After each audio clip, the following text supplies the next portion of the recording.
La méthodologie que je vais vous exposer tourne autour des 5 piliers exposés dans une vidéo précédente. Concernant le premier pilier, la préparation.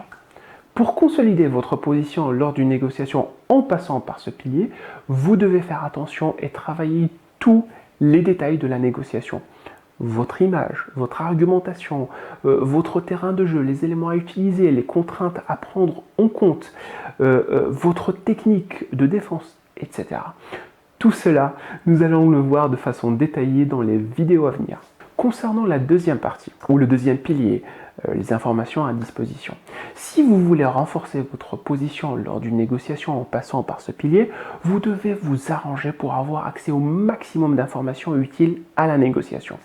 Et en même temps, vous devez, dans la limite du possible, filtrer les informations auxquelles aura accès votre interlocuteur. Dans les prochaines vidéos, nous allons voir quelles sont les informations à chercher, comment juger de leur utilité, de leur qualité, comment les filtrer, etc. Concernant le troisième pilier, le relationnel ou l'attitude, au niveau de ce pilier, vous devez vous arranger pour que l'échange entre vous et votre interlocuteur soit le plus positif et le plus agréable possible.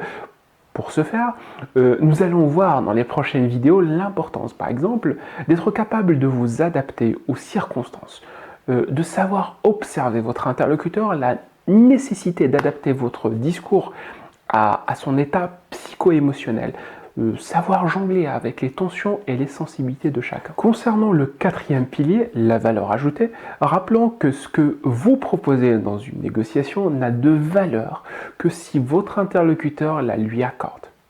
Votre jugement à vous ne suffit pas. Pour renforcer votre position en passant par ce pilier, vous devez à la fois augmenter la valeur de ce que vous proposez aux yeux de votre interlocuteur pour qu'elle soit à minima équivalente, sinon supérieure à la valeur à vos yeux de ce que propose votre interlocuteur.